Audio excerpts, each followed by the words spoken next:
Okay, so I was, I think, told to say Shabbat Shalom. Uh, Hopefully you guys all had a great Shabbos. However, I think I'm no longer allowed to say Shalom according to an article, which I might do a video on a little later on. Um, but yeah, hope you guys had a great weekend. Um, been getting a lot of comments about Purim coming up, and from my only knowledge of it, I thought it was like sort of like a Jewish Halloween type of thing. In an area I used to work in, I guess it was around Purim, and I saw a bunch of kids dressed up in all different costumes, and a lot of parents driving the kids from like house to house, dropping off gifts, and I guess receiving gifts. And so to me, that's kind of like, yeah, like a Halloween. So yeah, that's what today's video is going to be about. I did want to bring this to attention. So my last like 10 or so videos that I've done on musical content, all copyright claims. Some of them still being disputed. Some of them have been apparently reviewed and denied. So I might take a little bit of a break from the musical stuff. I will be checking out some Purim music though, because I've gotten a few links of that. But after that, the content might be a little bit less musical. Just a FYI. That being said, let's get in it. This is What is Purim, an introduction to the Jewish holiday. Purim, the Jewish Halloween. In that there's costumes. Okay, so there you go, the Jewish Halloween. Very cool. A lot of different costumes here, yeah. And parties, and in absolutely no other respect. Purim commemorates the victory of the Jews in Persia over their archenemy Haman, or in English, Haman, as told in the book of Esther. For synagogue-going... The book of Esther. Megillat Esther? Okay. And sorry, what was that? Against Haman? Or in English, Haman. Haman or Haman. Okay. Interesting little toy he's got there. As told in the book of Esther. For synagogue-going Jews, celebrating Purim starts on the evening of the 14th of Adar with reading the Megillah, the scroll that tells the story. Whoa, she's going really fast here. Okay, Megillah. Purim starts on the evening of the 14th of Adar. 14th of Adar. So that's between February and March. Okay. So would that be currently now? Because past February 14th, or is it March 14th? With reading the Megillah, the scroll that tells the story of Esther. The reading is lively. In costumes, people boo and spin groggers every time the villain Haman's... Oh, that's what groggers are. Okay. I've seen a few comments saying something about groggers. That makes sense now. Name is said. It's taught he was descended from Amalek, a people the Torah commanded Jews to remember to forget. You shall blot out the memory of Amalek from under heaven. Do not forget. Okay. So yelling over his name is a way to continue blotting Amalek out. Less traditionally, some communities will cheer for Vashti, whinny for horses, etc. Hearing the entire Megillah, every word, is the biggest commandment of Purim. There are shorter Purim spiels, comedic sketches, with actors, puppets, and of course, YouTube videos. In communities around the world, there are other traditions too. Visiting the tombs of Esther and Mordechai in Iran, dragging Haman effigies around in Yemen. Oh, wow. Okay. Well, I guess that makes sense because she said something about Persia at the beginning, right? So it'd be Iran. Yemen, and striking stones with Haman's name on them together in France. The 10 chapters of the Megillah go as follows. King Ahasuerus tells his wife Vashti, "You won't show yourself off for my friends? New wife, please." So all of the women are like, "Me?" And King Ahasuerus says to one named Esther, "Yes, you." Now, Esther was Jewish. The queen of Persia, just like that, eh? Interesting. So because she wouldn't give herself up to the king, he got rid of her and he got a new wife? Okay. Ahasuerus says to one named Esther, "Yes, you." Now, Esther was Jewish, but her uncle Mordechai tells her, "Mum's the word." Meanwhile, in the palace, the king's advisor Haman says, "I'm great, you should all bow to me." But Mordechai says, "Nah, a public act of bravery." So Haman says, "I'm mad now, so I'm going to kill all the Jews." In protest, Mordechai wears a sack and stops eating, and other Jews follow. More public bravery.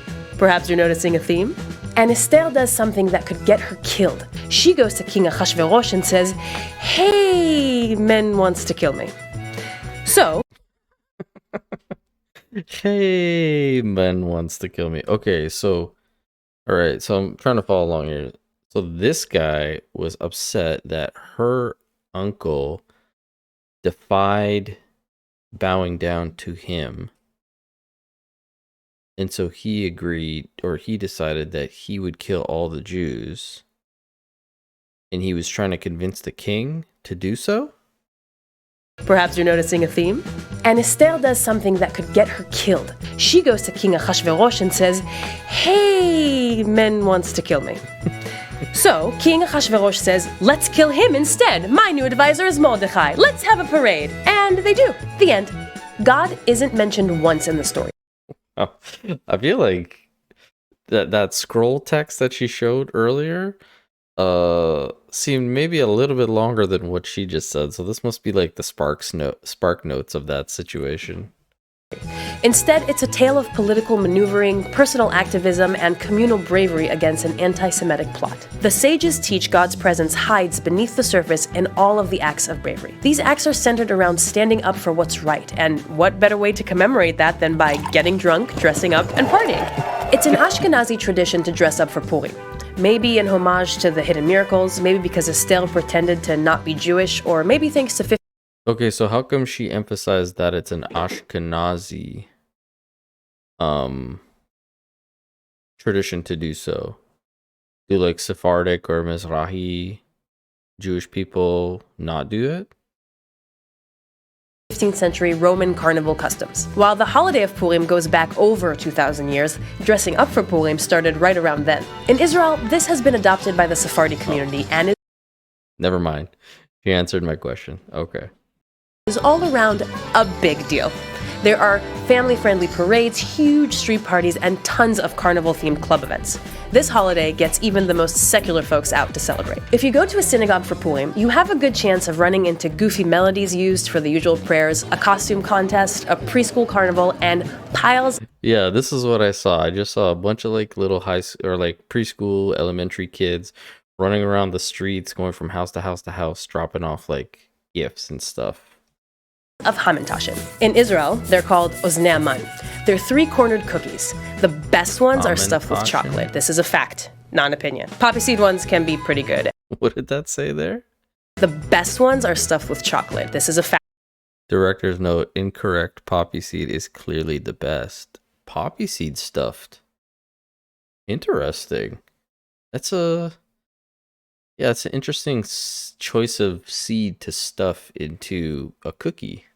Fact, not an opinion. Poppy seed ones can be pretty good, and if you're unlucky, you might get stuck with one of the fruit-filled ones. The three sides represent Haman's hat, or really his good. ears, or our forefathers, or dice from the royal game of Ur. Who knows? There's all sorts of reasons given. Around the world, there are other special Purim foods, like Iraqi chickpea turnovers, and Moroccan sweet Purim bread with a hard-boiled egg inside. Hey, we do the same thing.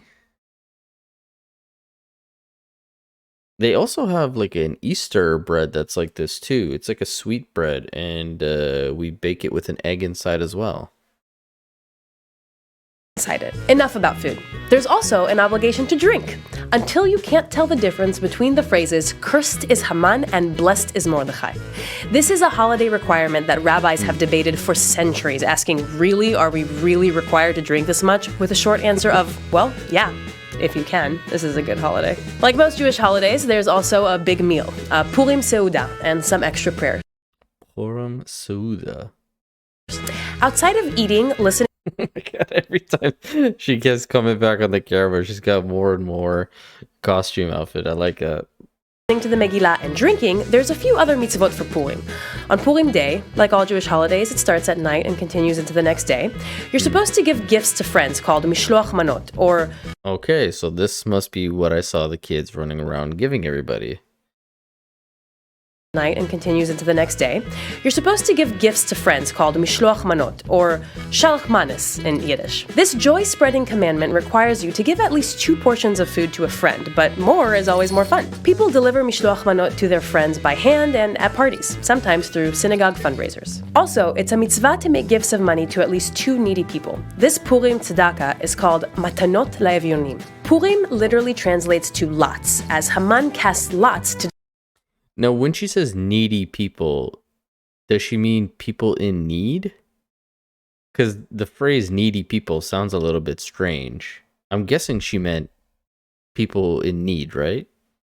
Tanot la'evyonim. Purim literally translates to lots, as Haman cast lots to decide what day to destroy the Jewish people. Pur, notably, is also in the name Yom Kippur, and there are some neat connections between the 2 holidays. Purim can inspire. The Jewish people can unite across geography and time to see the hidden, to overcome adversity, and to celebrate. Chag Purim Sameach. Happy Purim.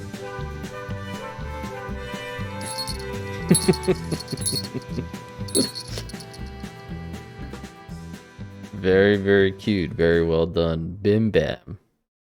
Cool channel. I like that. Very informative. Was a good laugh. Had a lot of information there. So hopefully, I guess the music now that people have recommended, I guess I'll have maybe better context behind it.